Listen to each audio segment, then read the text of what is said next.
Diz assim a palavra do Senhor, Lucas 4,14. No poder do Espírito, Jesus voltou para a Galiléia e sua fama se espalhou por toda a região. Ele ensinava nas sinagogas e era elogiado por todos. Guarde-me essa parte, era elogiado por todos. Chegando a Nazaré, onde fora criado, entrou na sinagoga no dia de sábado, segundo o seu costume. Guarde, entrou na sinagoga segundo o seu costume, era o costumeiro. Levantando-se para fazer a leitura, entregaram-lhe o livro do profeta Isaías, e ele abriu e achou o lugar onde estava escrito. Só um parênteses, olha para cá, por favor. Ele abriu e achou o lugar onde estava escrito.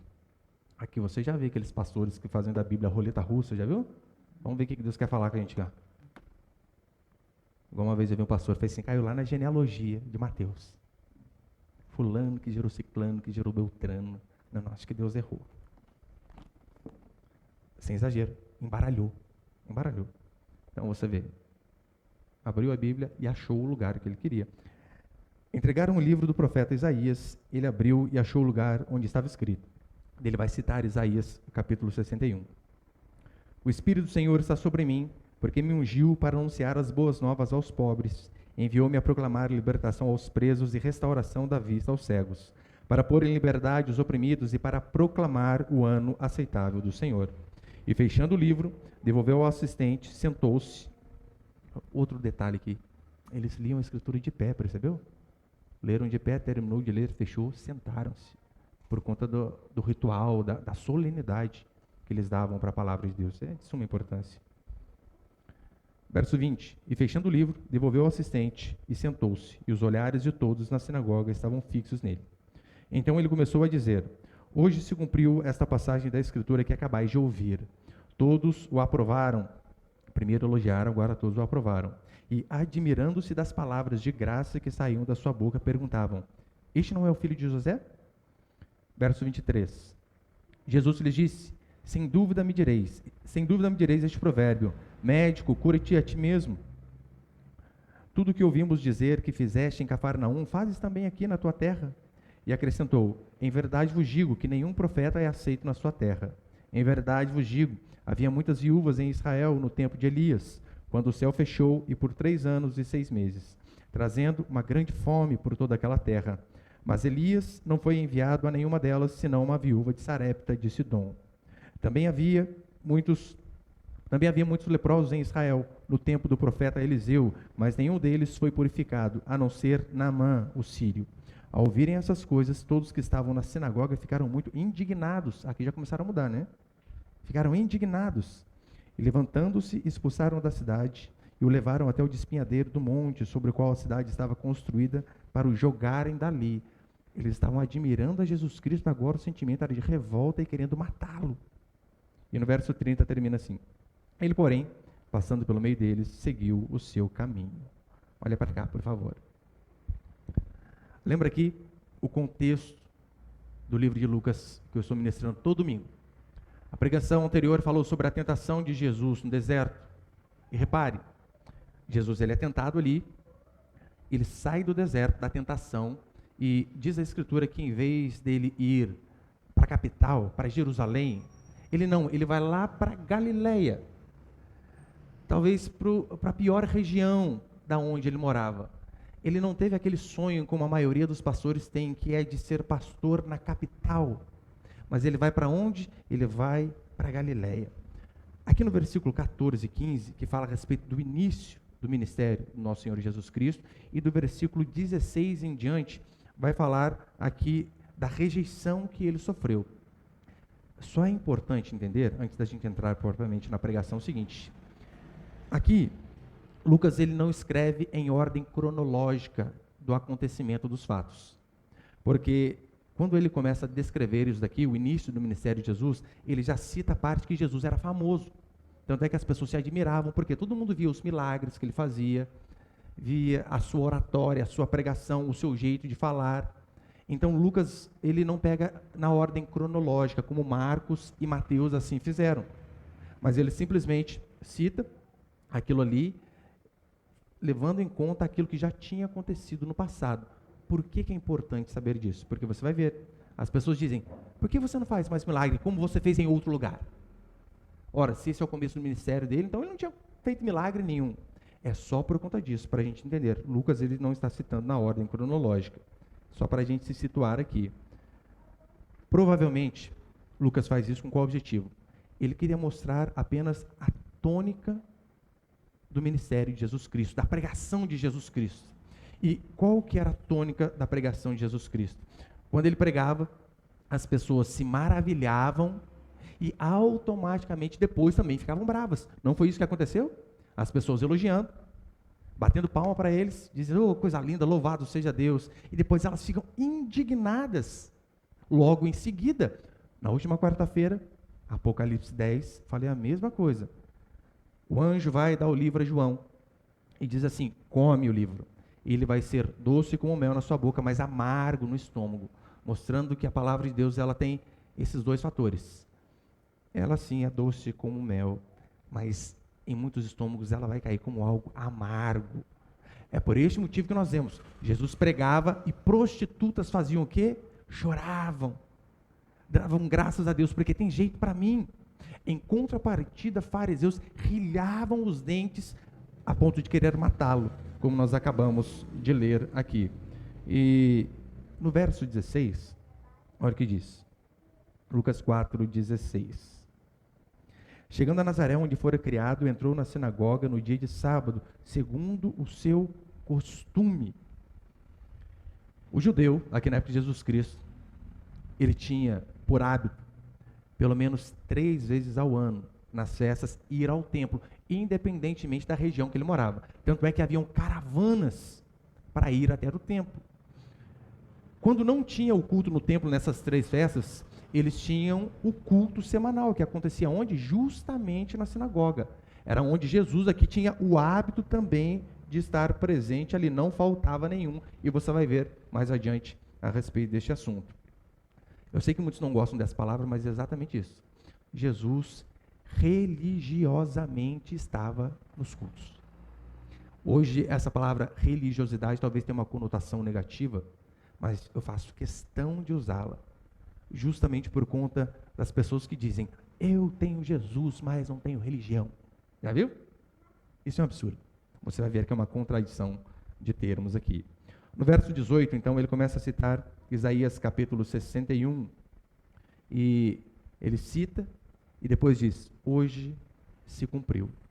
É interessante que enquanto ele lê, diz a Escritura que todos estavam com os olhos fitos nele. Seria talvez a nossa expressão para entender melhor, vidrados, esperando o que vai vir daí, por conta do conhecimento que eles já tinham, por conta dos milagres que eles já tinham feito. E lembrando, os judeus estavam aguardando ansiosamente pelo Messias, desde Gênesis, quando as promessas começaram, um dia o Messias virá. E então eles foram nutrindo aquelas esperanças, e Deus vai se revelando gradativamente ao seu povo. A cada ano que passa, a cada geração que vem, o Senhor vai se revelando de forma gradativa, e eles vão criando a cada dia mais expectativas. Está chegando a hora, o Messias virá. Só que quando o último profeta do Antigo Testamento profetiza, há um período de 450 anos aproximadamente, onde Deus não fala com o povo, até chegar João Batista, na nova dispensação, aqui em Lucas, como nós começamos a ler, até chegar João. Então Jesus Cristo lê Isaías e diz, este daqui, que vocês esperavam há anos, este daqui sou eu. Você imagina para aquele povo, que as suas famílias contavam a eles, dizendo, um dia vai vir o Messias. Os pais contavam, porque os avós contavam, porque os bisavós contavam. Então, justamente na geração deles, eles veem Jesus Cristo lendo a Escritura e dizendo, hoje se cumpriu. Então, era de uma alegria realmente contagiante no coração de todos aqueles que esperavam a vinda do Messias. Mas, aqui as pessoas vão dizer assim no verso 22, depois de estarem maravilhados, eles dizem assim, calma aí, esse daí não é o filho do José? Os gaúchos talvez diriam, seria capaz, não é possível. Então eles dizem, mas calma aí, ele é o Messias, nós o conhecemos, ele joga bola com a gente, ele frequenta a escola dos nossos filhos, nós vemos aqui na infância, ele mora ali na rua de trás. Agora, este menino filho do José e da Maria, está dizendo que ele é o Messias ao qual nós esperamos durante séculos. Então a mente deles já começa a não entender o que Jesus disse. Eles então veem Jesus fazer poucos milagres ali, e Jesus vai explicar o porquê. Jesus faz poucos milagres na sua terra, e o problema não está no poder dele, o problema está na incredulidade daquelas pessoas. Irmãos, hoje é difícil, é só mediante o Espírito Santo para nós acreditarmos que Jesus veio. Mas se coloque aqui, na pele desse povo. Imagina lá o vizinho lá da sua casa, ou que mora na rua de trás, dizendo, eu sou Deus. O que você ia fazer? Rapaz, é o Gardenal, o Rivotril do menino está vencido. Provavelmente foi essa atitude que eles tiveram. Então, é por isso que a Escritura vai dizer constantemente que se o Espírito Santo não abrir os nossos olhos, nós jamais enxergaríamos a verdade. Então é por isso que ele faz poucos milagres. Ele vai e cita 2 exemplos que eu vou dizer mais adiante, né? Que Elias, a viúva, e depois Naamã. E ele deixa claro, o problema não está em mim. Vocês não viram mais milagres porque vocês são um povo de coração duro. Então ele começa aqui a repreender essas pessoas. Eu quero passar alguns princípios aqui. Põe o primeiro ali, por favor. Primeiro princípio, Jesus e a Galileia. Repare, Jesus, ele sai do deserto e vai dar início ao seu ministério. E como eu disse no começo, ele não vai para a capital. O tanto de pastor que eu já vi que, olha, Deus me deu uma revelação para eu ser um pastor na capital. Nunca é no interior. Você não vê pastor dizendo, Deus me chamou para ser pastor em Putim, São Luís, Paraitinga. Não vê. Cachoeira Paulista, Pindamonhangaba, você não vê.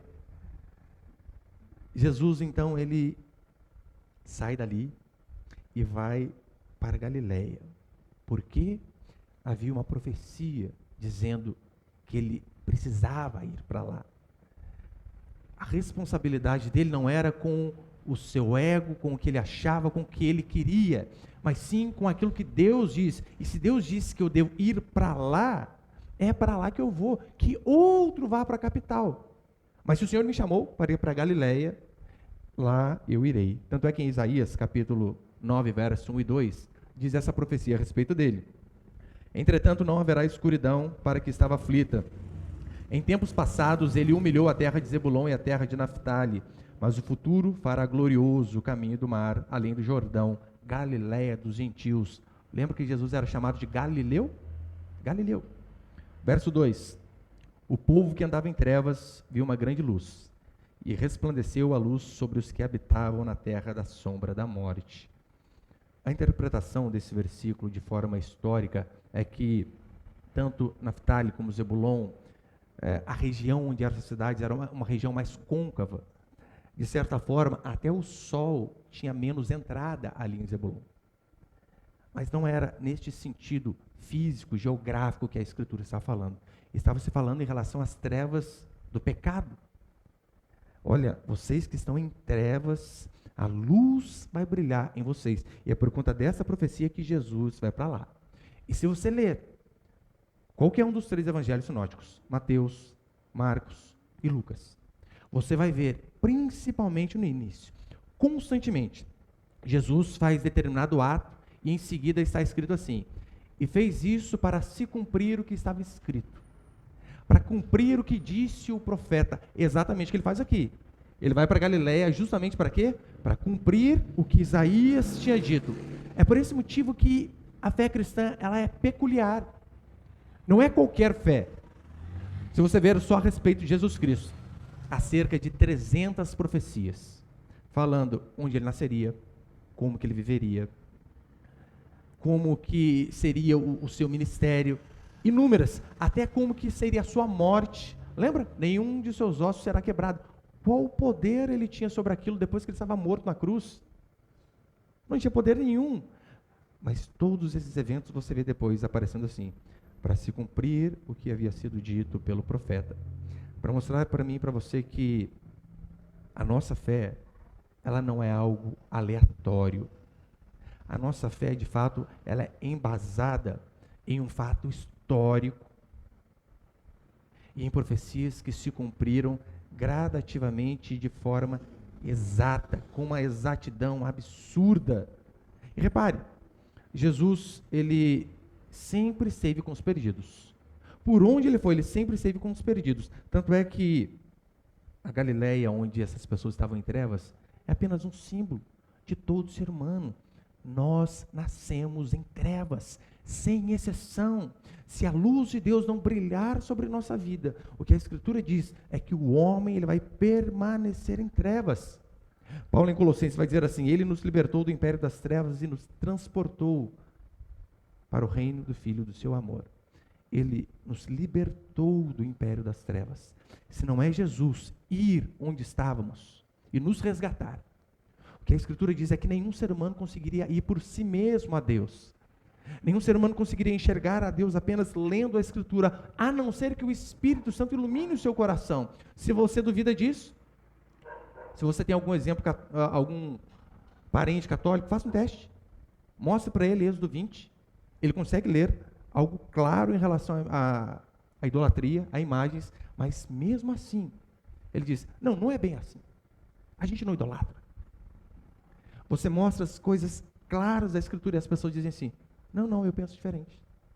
O meu Deus não é assim. Você fala que Deus condena e manda para o inferno, sabe o que provavelmente você vai ouvir? Meu Deus não manda ninguém para o inferno. Por quê? É porque é o Deus deles, não o Deus da Escritura. Pastor, mas como eles não conseguem enxergar algo que é óbvio? Óbvio para você. Óbvio para nós que fomos iluminados pelo Espírito Santo. Porque esses ainda continuam em trevas, é o que diz a Escritura. Lembra sobre o mito da caverna de Platão, que nós já ensinamos aqui?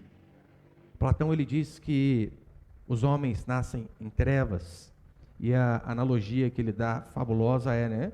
Os homens estão dentro da caverna, e eles veem apenas sombras, eles não têm noção da imagem real das coisas, eles veem apenas aquilo que eles acham que é correto, sendo que na verdade não é, é apenas fruto de uma fogueira, sombra de uma fogueira que estavam atrás deles. E Platão então ele vai dizer que o homem ele tem a opção de sair da caverna, e a opção de sair da caverna é através da filosofia, da razão, do entendimento. Nós acreditamos, como Platão em partes, de que sim, o homem nasce em trevas, nasce em completa escuridão. Só que o método dele sair dessa escuridão não é por conta da razão. Por quê? Porque a sua razão também já vem poluída pelo pecado, corrompida pelo pecado. Platão diz que se o homem pensar por si mesmo, porque a filosofia é exatamente isso, é o homem pensando, raciocinando e chegando ao veredito a respeito de algum problema.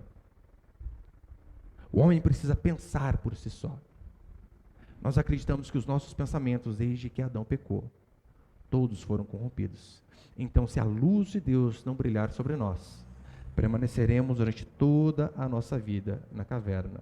Se Deus não vier ao nosso encontro, continuaremos perdidos sempre. É por isso que Jesus, ele precisou ir aos galileus, aqueles que estavam em trevas, do mesmo jeito que ele veio a nós. Ou o que você acha que faz você estar aqui hoje? É porque você é um iluminado? É porque você enxerga por si só? Engano. A Escritura vai dizer que todos nós, por natureza, nascemos cegos. E a não ser que aconteça um milagre da luz de Deus nos iluminar, continuaremos na escuridão. O segundo princípio, Jesus foi à sinagoga de acordo com o seu costume. Costume. Chegando a Nazaré, onde fora criado, entrou na sinagoga no dia de sábado, segundo o seu costume. Havia um mandamento de que tinha um dia específico onde as pessoas deveriam se reunir para cultuar a Deus. E era mandamento. Pastor, mas este mandamento é da lei. O mandamento do sábado. Não é. Antes da lei. Antes de Deus promulgar a lei e dar a Moisés, já havia esse mandamento do dia de culto e do dia do descanso, antes da lei. E é interessante que Jesus ele tinha o hábito religioso, categórico, de sempre estar no templo. Eu já expliquei aqui várias vezes, mas convém falar de novo.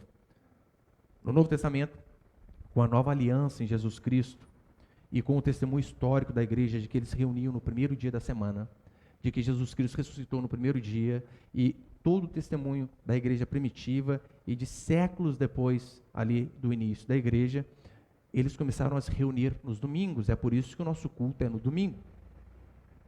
O sábado não passou. O princípio do sábado não passou. O dia nós acreditamos que é o domingo, mas o princípio de um dia na semana cultuar a Deus. Um dia da semana termos descanso, e o descanso sempre atrelado aqui com o culto. Isso aqui não muda. E detalhe, havia um rito no culto.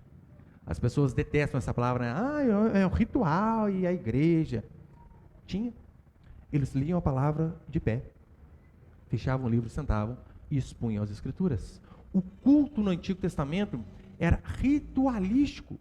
Não havia culto da cabeça do pastor, porque hoje em dia o que nós vemos é isso. O pastor pensa lá, o que eu posso fazer para atrair as pessoas? Ele não diz assim, olha, o que a palavra de Deus nos ensina a respeito do culto? Como deve ser o culto? Mas ele está lá. Ele não tem uma revelação da Escritura, lendo. Ele tem uma ideia. Ele pensa assim, puxa, o pessoal está meio desanimado, hein? Vou colocar um estrobo na porta da igreja, sabe aquela fumacinha? Daí quando o povo entra, vai parecer que é a Shekinah de Deus naquele lugar. Aí é onde que ele coloca pessoas pintando quadro, irmãs dançando, virando piruleta aqui na frente. Existe uma diferença no que nós chamamos de princípio regulador de culto e princípio normativo de culto. Nós, a Igreja Reformada, em sua maioria, seguimos o princípio regulador de culto. O que é isso? O culto deve ser exatamente como a Escritura ordena. Como era o culto que a Escritura ordenava? Oração, louvor, exposição da palavra. Ocasionalmente, ceia e batismo. Ponto. Este é o princípio regulador de culto. Outros seguem o princípio normativo. O princípio normativo é o seguinte: se a Bíblia não proíbe, então pode. Daí onde eu estou vendo um dia lá, uma igreja bem grande, o pastor ele estava chegando de tirolesa. Tirolesa, sabe aqueles cabos de aço que parou bem aqui no meio. A Bíblia não diz, não entrarás de tirolesa ao culto? Então posso? Então pode, consegue ver que daí pode sair inúmeras besteiras?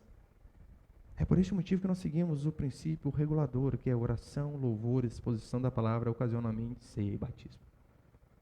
Aí tem alguns que dizem assim, pastor, mas calma aí, Jesus não tinha religião. Quem disse? Não tinha? Óbvio que tinha. Ele não apenas tinha uma religião, mas como ele cumpriu exatamente todos os ritos daquela religião. Ele foi circuncidado, foi apresentado no templo, foi batizado, pagou o imposto do templo. Ele seguiu todas aquelas especificações de todo sábado, estava ali reunido com os irmãos. Como assim Jesus não tinha religião? Ele tinha. E fazia de forma exemplar, não falhava em nada. Só que hoje as pessoas dizem o seguinte, não, eu posso ter Deus, mas não ter uma congregação. Eu sirvo a Deus na minha casa? Essas pessoas que dizem isso, via de regra, 7h30 da noite no domingo, estão assistindo Faustão. Via de regra.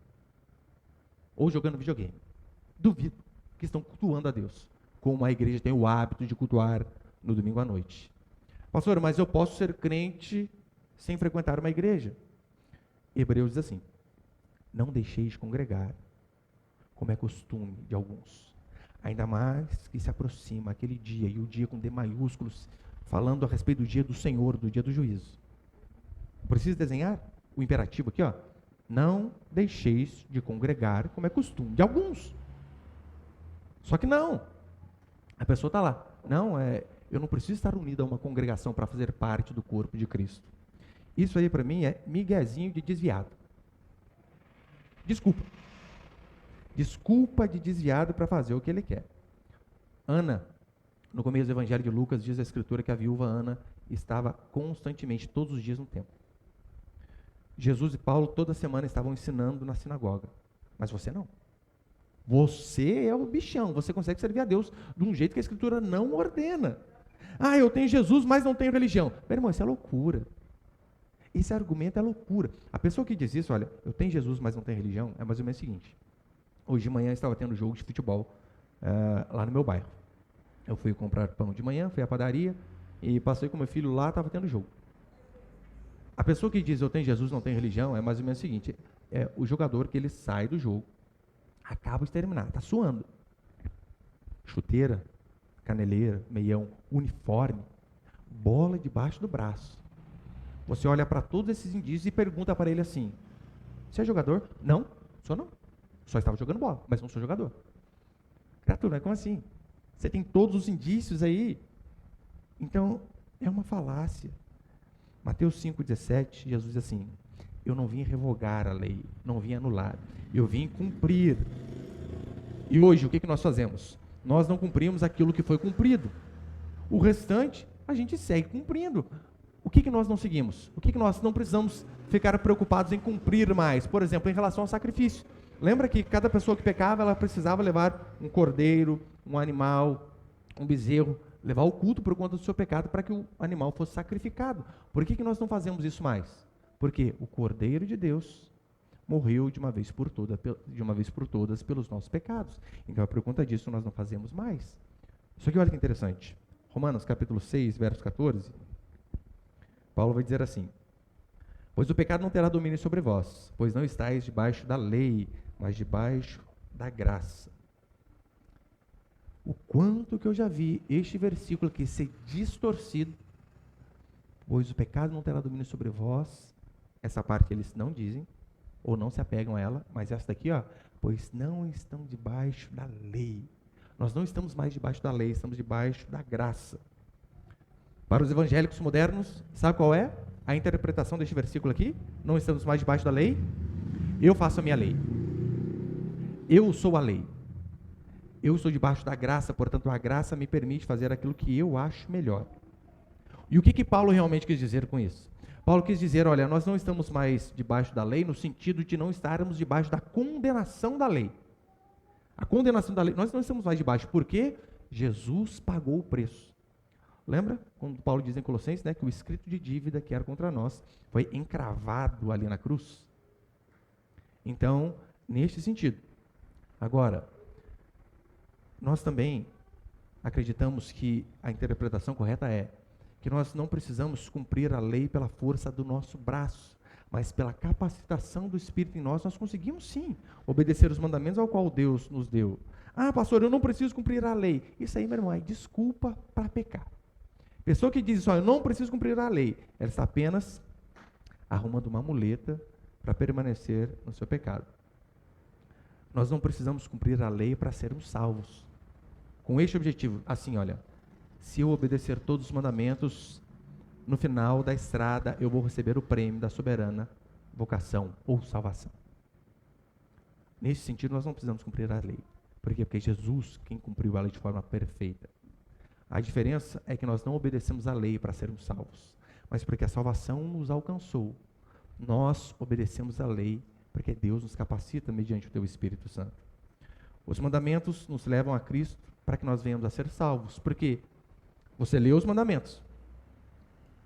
A única coisa que nos resta é ficarmos desesperados. Como eu vou obedecer isso daqui? Eu não vou nem citar, por exemplo, não matarás. Espero que você nunca tenha matado ninguém. Mas olha o mandamento que derrubou o apóstolo Paulo. Não cobiçarás. Meu irmão, acabou com nós tudo aqui já, você sabe, né? Já era. Jesus diz assim, ouviste o que foi dito? Não adulterarás? Eu, porém, vos digo, aquele que olhar para uma mulher com intenção impura já cometeu adultério. A explicação de Jesus é a seguinte, a verdadeira interpretação. Ele não está dando uma nova lei, ele está dando a real interpretação. Quando ele diz, ouviste o que foi dito, é o seguinte, ele está dizendo assim, ouviste o que foi dito pelos antigos, a interpretação que os antigos deram. Porque para os antigos, o que era o adultério? Era simplesmente você ter uma relação carnal com uma pessoa que não seja sua esposa ou seu marido. Isso era adultério. Aí Jesus vem explicar a lei. Por isso que ele diz, não vim revogar. Ele diz assim, aquele que apenas olhar para uma mulher com intenção impura, já cometeu adultério. Ou seja, se a intenção vem na nossa mente, ou no nosso coração, para Deus é pecado do mesmo jeito. Diante disso, quem aqui pode dizer, eu continuo de pé?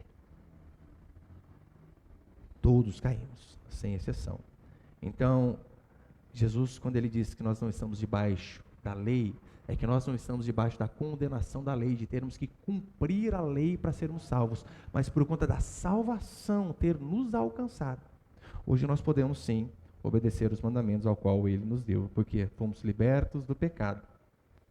Mas ao mesmo tempo fomos libertos do pecado, devemos lembrar, fomos feitos escravos de Cristo. E a Bíblia diz que o nosso Deus é um Deus zeloso. Algumas versões não está zeloso, está ciumento.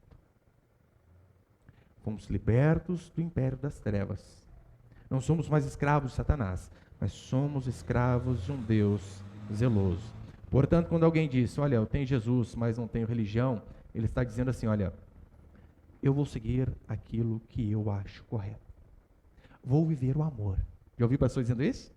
Uma vez eu dizia para o irmão, falei, irmão, você precisa frequentar uma igreja. Não existe cristianismo como o Zorro, o cavaleiro solitário, que você é crente na sua casa. Você precisa estar junto com irmãos, congregar, é mandamento. E ele tinha um probleminha com bebida, né? E ele diz assim, não, eu não preciso falar para as pessoas que você não pode isso, não pode aquilo, não pode aquilo outro. O que importa é amar as pessoas. Temos que amar. Esse é o maior mandamento do desviado, que acha que é crente fora de casa. Eu amo.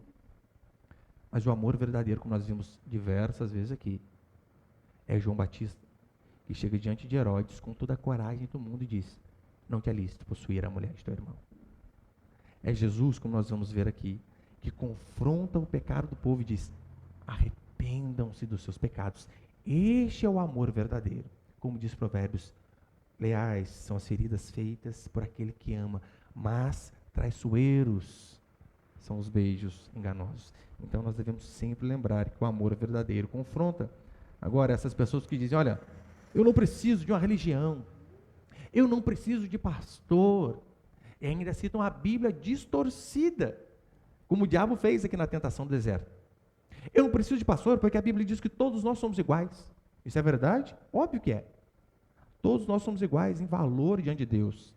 Não importa classe social, quanto você tem de dinheiro, cor da sua pele, todos somos iguais diante de Deus, homem, mulher, todos somos iguais.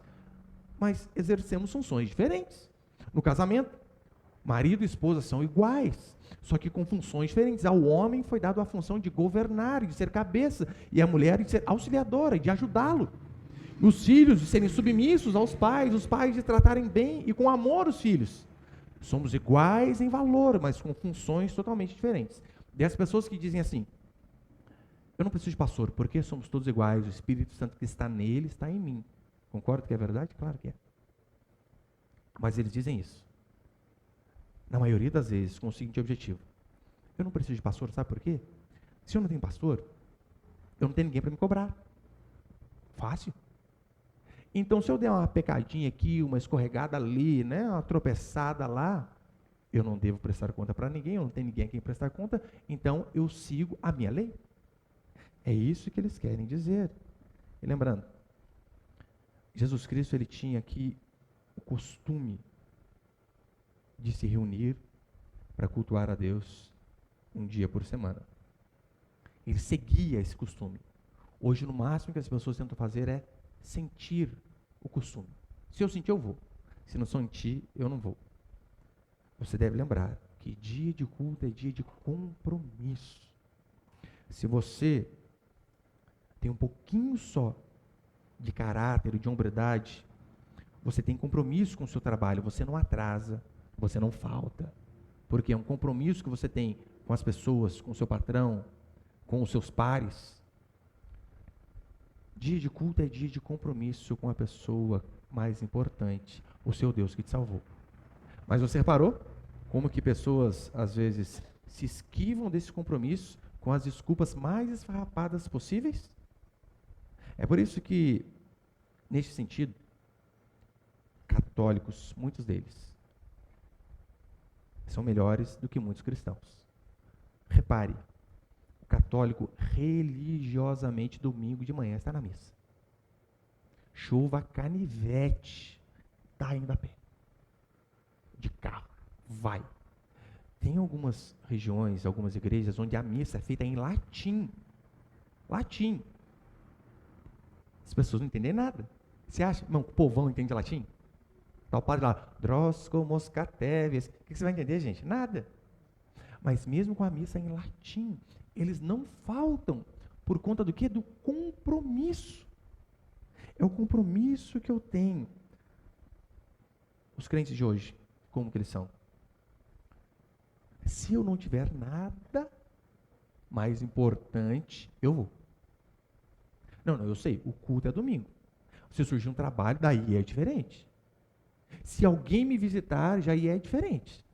Já reparou que muitas pessoas dizem isso? Pastor, eu estava indo ao culto, mas chegou a visita bem na hora. Faz isso com o seu patrão. Chega a gente na sua casa de manhã, e você liga para ele e fala, chefe, eu estava indo trabalhar, mas chegou gente na hora, por isso que eu não fui. Você acha que vai colar com eles daí? Não, não vai. Minha mãe que era assim, eu lembro uma vez, eu fui à casa dela, fazia uns 15 dias que eu já não a via, e eu fui com a minha esposa, com meus filhos, todo mundo lá. E era dia de culto da igreja dela. Eu cheguei, ela estava batendo o cadeado do portão. Ô, mãe, que saudade, há tanto tempo, e a criançada saindo do carro, né? Ela com a chave na mão disse assim, fica aí, daqui 1h30 eu estou de volta. Tem comida na geladeira. Blum, vai para a igreja. Gente, está certa. O compromisso com Deus está à frente do compromisso até com a nossa família.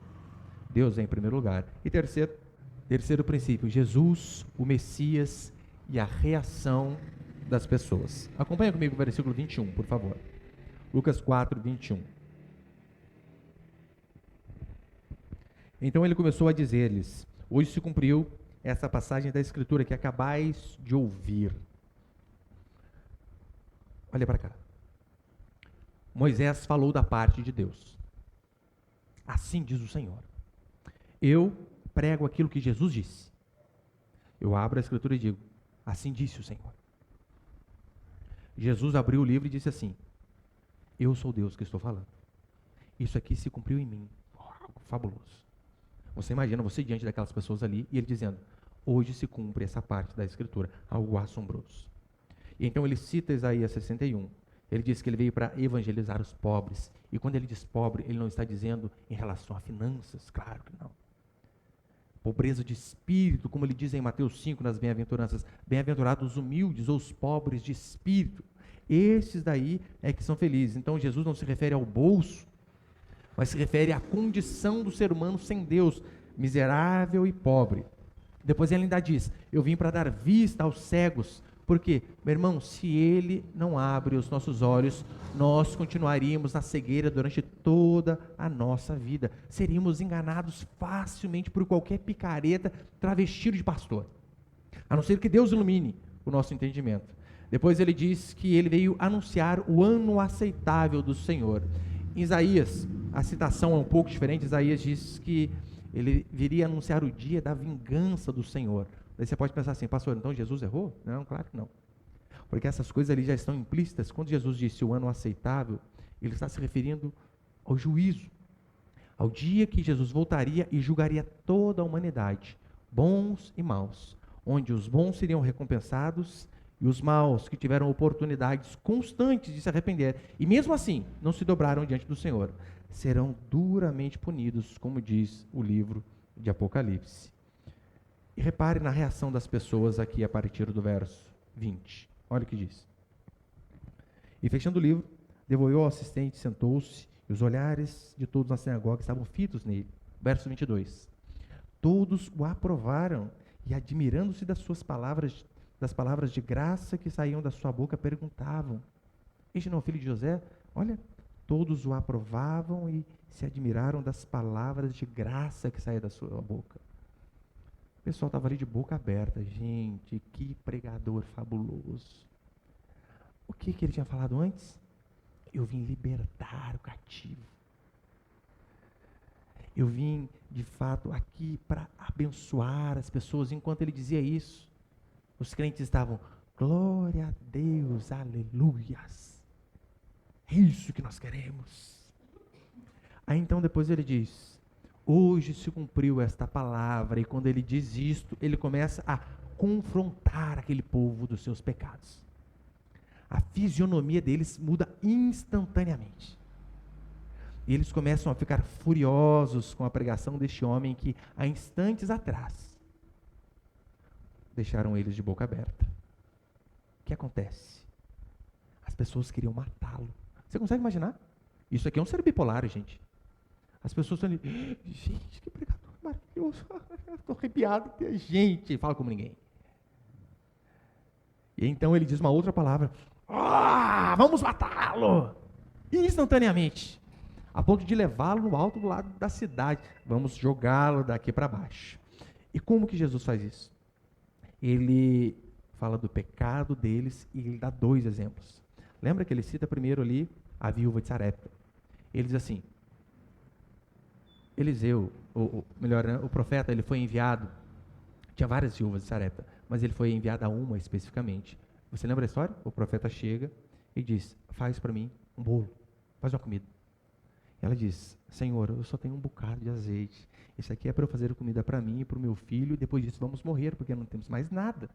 Olha a miséria que aquela mulher estava. E ainda assim o profeta que representava o Senhor diz, primeiro para mim, faz para mim. O que ela faz? Obedece. Faz, e então nós vemos o milagre da multiplicação do azeite. Ou seja, Deus falou e aquela mulher creu, mesmo com a situação totalmente contrária. No verso 27, ele dá o segundo exemplo de Naamã. Naamã era um general, vencedor de muitas batalhas, mas ele tinha o problema da lepra. A lepra, além de ser associada a pecado, era uma doença que não tinha cura. É o que hoje muitos chamam de hanseníase, que deformava o corpo mesmo. Mas pior, estava sempre associado ao pecado. E então a serva de Naamã, a Bíblia não dá nem nome dessa mulher, serva de Naamã, a empregada. Ela diz, olha, eu conheço um profeta lá dos lados da minha casa lá, que eu acho que ele consegue curar o senhor, hein?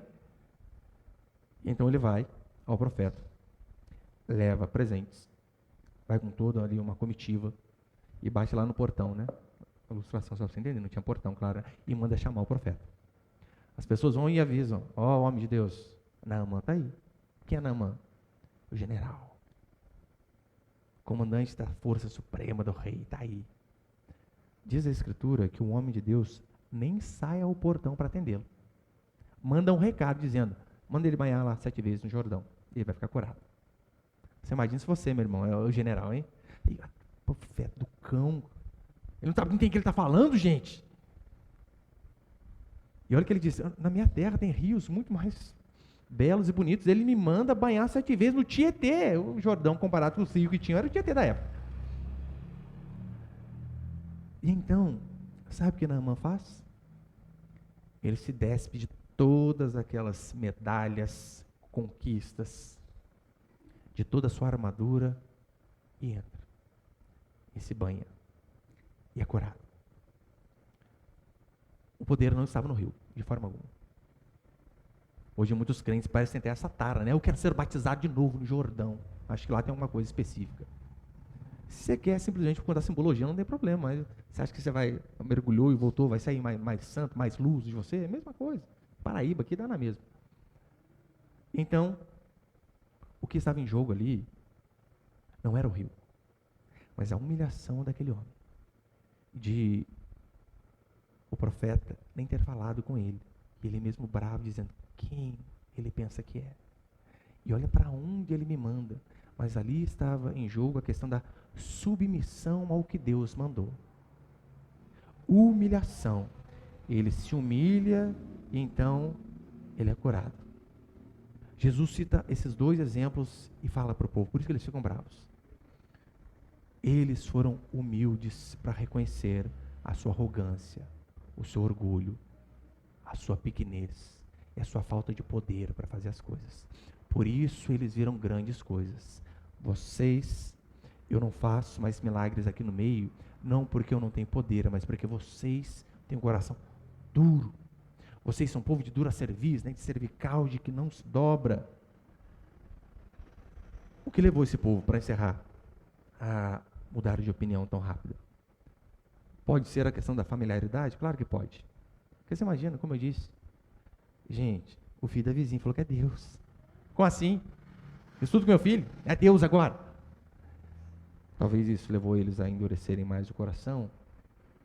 Pode ter sido em relação à inveja? Claro que pode. Quem aqui nunca pensou em ser herói? Em fazer um feito e alguém de repente filma e joga na internet. Ai, viralizou, gente, foi pro YouTube. Esses dias eu vi um rapaz lá, acho que um caminhão perdeu o controle lá, foi bater na criancinha, ele juntou a criancinha, mas deu um rolamento para trás, que é uma criancinha no braço. E, gente, ninja.